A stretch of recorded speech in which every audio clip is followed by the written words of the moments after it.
সাইয়েদনা মুসা আলাইহিস সালামের নাম শুনেছেন?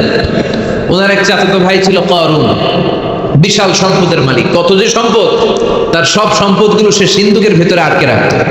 আর ওই সিন্ধুকের তালার যে চাবিগুলো, ওই চাবিগুলো কাঁধে তুলতে 10 জন মানুষ লাগতো। তাহলে সম্পদ কি কম না বেশি? সাইয়েদনা মুসা আলাইহিস সালাম বললেন, আল্লাহ তোমাকে সম্পদের মালিক বানিয়েছে, তুমি এই সম্পদের যাকাত দাও। কি দাও?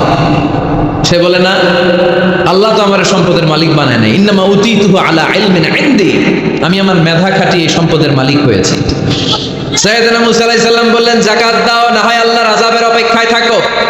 কারণ বলে, তোমার আল্লাহরে বলো যদি পারে আমারে আযাব পাঠাইতে, আমার দিকে যদি পারে তোমার আল্লাহ যেন আযাব পাঠায়। আল্লাহরে চ্যালেঞ্জ দিচ্ছে। কারে চ্যালেঞ্জ দেয়?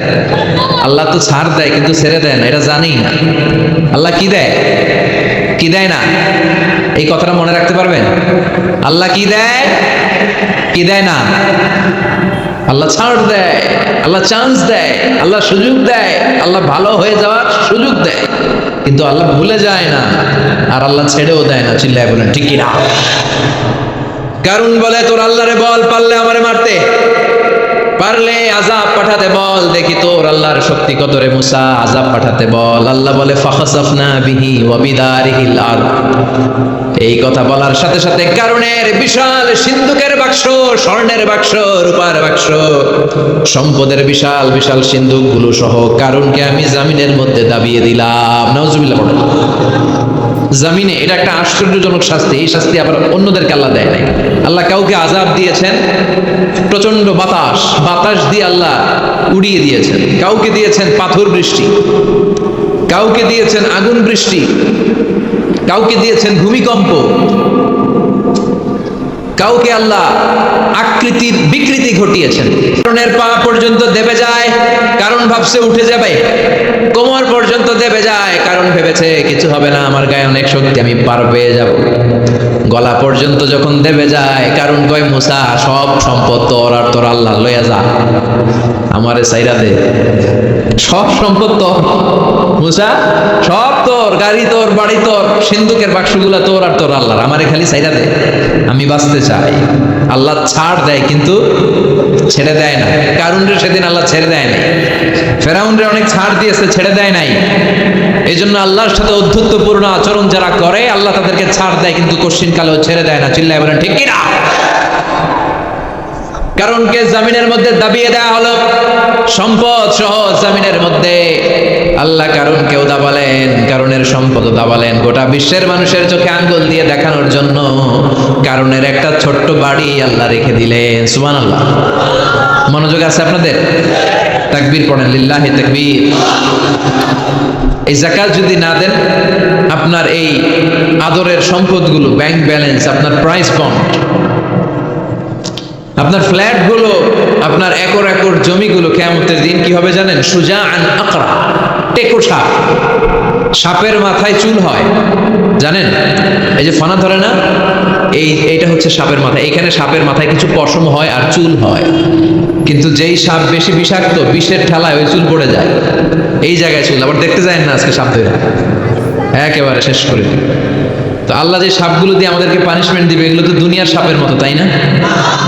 এগুলো মনে হয় অ্যানাকোন্ডার মতো, C snake, rattle snake, king cobra, black mamba, Python, এই জাতীয় সাপ না। সুজাআন আকরা, টেকো সাপ, মাথায় চুল নাই, এক একটা ছোবলে আপনার পুরো দেহটা ভেনোমাস হয়ে যাবে, পয়জনাস হয়ে যাবে। এক ছোবলে দেহটা 70 গজ জমিনের নিচে চলে যাবে। এখন আবার যাকাতের শাড়ি আর লুঙ্গি সমাজে আছে না নাই? আল্লাহর কসম করে বলছে, যাকাতের শাড়ি, যাকাতের লুঙ্গি বলতে কিছু নাই। এগুলো এমন শাড়ি, মশারির চেয়েও পাতলা। এগুলো আপনি গরিবদের হাতে তুলে দেন কি করে? এই ঠাট্টা করার স্পর্ধা আপনাকে কে দিয়েছে? অনেক ভিআইপি সিআইপিসরা আছে, অ্যানাউন্স করে দেয়, আমার বাংলো বাড়ির সামনে ফেব্রুয়ারির কত তারিখে আসবেন সবাই, 14ই ফেব্রুয়ারি আসবেন, ভালোবাসা শাড়ি দিয়ে দিব সবাইকে। তো এই পাতলা শাড়ি নেওয়ার জন্য আসে মহিলারা, শাড়ি দিবে 5,000, মানুষ আসছে 1 লাখ, পদপৃষ্ট হয়ে মারা যায়, এরকম আছে না নাই? আপনার যাকাতের শাড়ি নিতে এসে ম্যানেজমেন্টের অভাবে, সুন্দর ব্যবস্থাপনার অভাবে পদপৃষ্ট হয়ে যারা মারা গেল, এদের হত্যার দায়ভার আপনি কিয়ামতের দিন এড়াতে পারবেন না। চিল্লায় বলেন ঠিক কি না? যাকাত এসেছে দারিদ্র বিমোচনের জন্য, to wipe out the poverty from the society। সমাজ থেকে আপনি দারিদ্রতাকে ঝাড়ু পেটা করে বিদায় করবেন, এজন্য এসেছে যাকাত। একজন লোককে যখন আপনি যাকাত পে করবেন, এমন পরিমাণে যাকাত আপনি তাকে দিবেন যে তার জন্য আর অন্য কোথাও যাকাতের লাইনে যে হাত পাতা না লাগে। কথা বুঝতে পেরেছেন? এজন্য যাকাতের শাড়ি, যাকাতের লুঙ্গি কোনোদিন দিবেন না। এজন্য রব্বুল আলামিন বলেন, আলহাকুমুত তাকাসুরু হাত্তা যুরতুমুল মাকাবির। দুনিয়ার লোভ কোনোদিন তোমাদের কমবে না যতদিন না তোমরা কবরে ঢুকো। কবরে ঢোকার আগ পর্যন্ত আমাদের লোভ কমবে? চিল্লায় বলেন, কমবে না। আমরা এই দুনিয়াটাকেই সব মনে করি, আসলে এটা কি সব? কথা বলেন, আসলে এটা সব না। আমরা চাক্ষুষ যখন মালাকুল মাউতকে দেখতে পাবো তখন আমাদের টনক নড়বে। আমরা প্রত্যেকেই কিন্তু মালাকুল মাউতকে দেখব, বিশ্বাস হয়? প্রত্যেকেই আমরা দেখব, ভালো হলেও দেখব, খারাপ হলেও দেখব। নিজ চোখে আমরা মালাকুল মাউতকে দেখতে পাবো, আর আমাদের রূহ তিনি কবজ করে নিয়ে যাবেন। চিৎকার করে বলেন ঠিক কিনা? দুনিয়ার লোভ লালসা তোমাদেরকে একেবারে পাগল বানিয়ে ফেলেছে। ক্ষমতার লোভ, টাকার লোভ, খ্যাতির লোভ, যশের লোভ তোমাদেরকে এমন পাগল বানিয়েছে, আখিরাতকে বেমালুম তোমরা ভুলে গিয়েছো। তোমাদের এই গাফলতি কশিন কালেও থামবে না, কমবে না যতদিন না তোমরা কবরে ঢুকবা। ঠিক কিনা? এজন্য প্রিয় ভাইরা, একটু থামেন, স্টপ, সিট ডাউন, একটু ভাবেন যে আমাদেরকে চলে যেতে হবে। আমরা আজীবন থাকতে আসি নাই। এই দুনিয়াটা একটা মরীচিকা, তাই না? এই পৃথিবীটা একটা মায়াজাল। 14 পুরুষ এটাতে বিক্রি করে করে খেয়েও কি শেষ করতে পারবো? আপনি পাহাড় দেখছেন কত বড়, যে স্বর্ণের পাহাড় যদি হয়, এটার বেচে খেয়ে মজমাস্তি করে আমাদের 14 পুরুষের জীবন কেটে যাবে। তাহলে আরেকটা পাহাড় দিয়ে আমি কি করব? এটা মানুষের স্বভাব।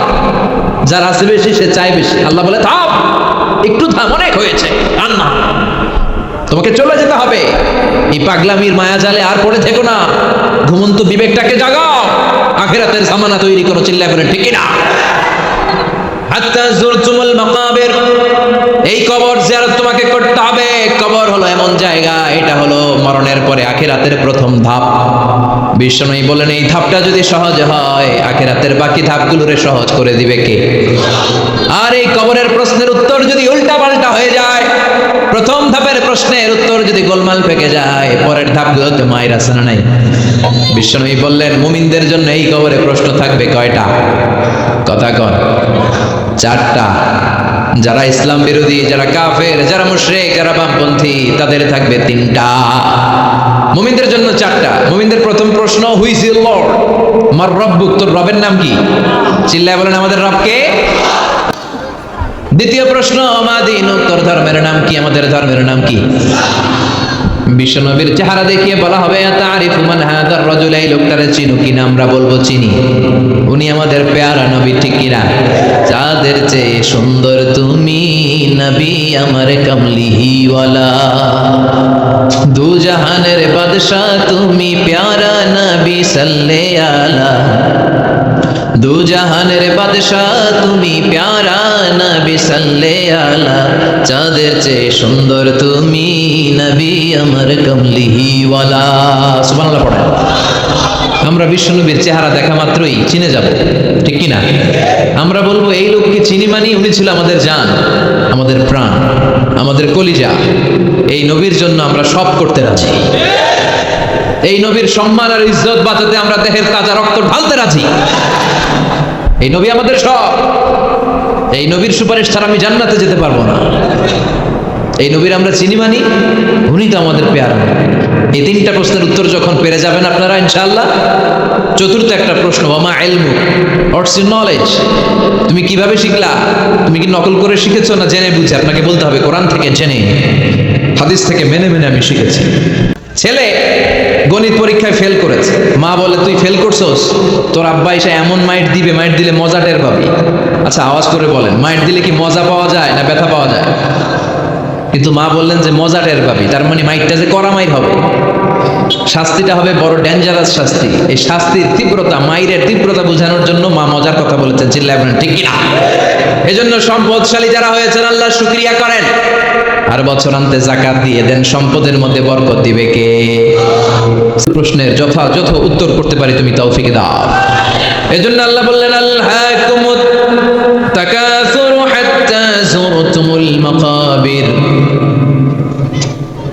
লোভ লালসা কোনোদিন কমবে না যতদিন না তোমরা কবরের ভেতরে ঢুকো।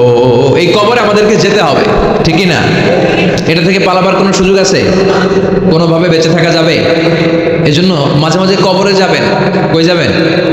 বিষ্ণু বলেছেন নাহাইতুকুম আন জিয়ারাতিল কুবুর, একটা সময় তোমাদেরকে কবর জিয়ারত করতে নিষেধ করেছিলাম। আল আনা ফাজুরুহা ফাইন্নাহা তুযাক্কিরুল আখিরা, তবে এখন সমস্যা নাই, এখন কবর জিয়ারত করো, কেননা কবর জিয়ারত করলে আখিরাতের কথা স্মরণ করায় দেয় কে? মাঝে মাঝে কবরস্থানে যাবেন আর ভাববেন যে এখানে আমাকে আসতে হবে, চলে যেতে হবে আমাকে, এটা আমার আসল জায়গা। তবে মহিলারা যাবেন না, কারণ মহিলারা লাশ, কবর আর রক্ত দেখলে সহ্য করতে পারে না, তারা বিলাপ শুরু করে দেয়। আছে না নাই? ও মা গো, মইরা গেল গো, কই গেল রে, আছে না নাই? চুল টানে, লাফালাফি, বিলাপ করে নারীরা। হৃদয় নরম তো, এদের হৃদয় আবার খুব নরম। তো এই জন্য নারীরা কবরে যাবেন, আপনার কবরের বাইরে থেকে আপনার আব্বার জন্য দোয়া করে ফেলবেন। পুরুষরা যাবেন, প্রায় কবরে যাবেন। কবরের চারদিকে ডিজাইন করে বড় দেয়াল, গম্বুজ, এগুলো করা যাবে না। আর কবরে পড়ে থাকা ব্যক্তির কাছে কিছু চাওয়া যাবে? চাইতে হবে কার কাছে? ইদা সাআলতা ফাসআলিল্লাহ ওয়া ইদা ইসতাআনতা ফাসতাইন বিল্লাহ। যদি চাইতে হয় কার কাছে চাও? সাহায্যের দরকার, কে সাহায্য পাঠাতে পারে?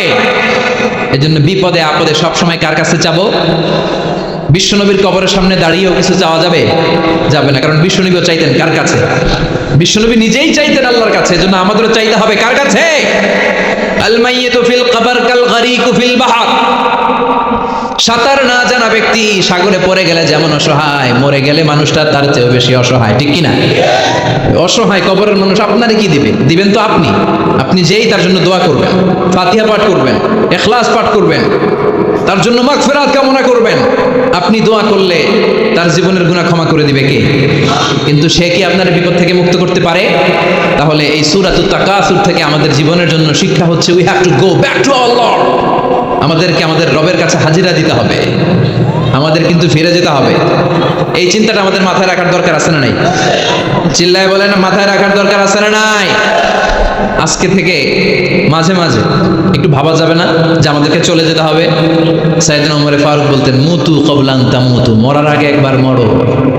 হাসিবু ক্বাবলা আন তুহাসাবু, আল্লাহ তোমার হিসাব নেওয়ার আগে তুমি একবার তোমার নিজের হিসাব নাও। বাড়িতে বসে দাগ কাটবেন, ভালো কাজ খারাপ কাজ লিখবেন, ভালো কয়টা করছেন, খারাপ কয়টা করছেন, এবার নিজে একটু হিসাব করেন আপনার অবস্থা কি হতে পারে। বিছানায় একবার চোখ বন্ধ করে লম্বা হয়ে শটান হয়ে শুয়ে যান, আর ভাবেন আপনি নাই, লোকজন কান্নাকাটি করবে, অ্যানাউন্স করা হবে আমাদের অমুক ভাই দুনিয়াতে নাই। বিকেল 4টায় জানাজা শুরু হয়ে যাবে, হাজার হাজার আপনার বন্ধু বান্ধবরা এসে কাঁদবে, জানাজা দিয়ে খাটিয়াতে করে কবরে রেখে দিয়ে আসবে, কেউ সাথে যাবে না, কেউ না। এই ঘটনাটা আমার, আপনার, আমাদের সকলের জীবনে ঘটতে যাচ্ছে। গোয়িং টু হ্যাপেন ভেরি সুনার, খুবই দ্রুত হতে যাচ্ছে। কবে হতে যাচ্ছে আমরা কেউ জানি না। The most certain thing in our life is death, and the most uncertain thing in our life is the time of death. আমরা চলে যাব, এটা নিশ্চিত, কবে যাব কেউ জানি না। তাই আসুন আমরা প্রতিদিন কবরের কথা অনেকবার স্মরণ করি। আল্লাহ আমাদেরকে বোঝার তৌফিক দান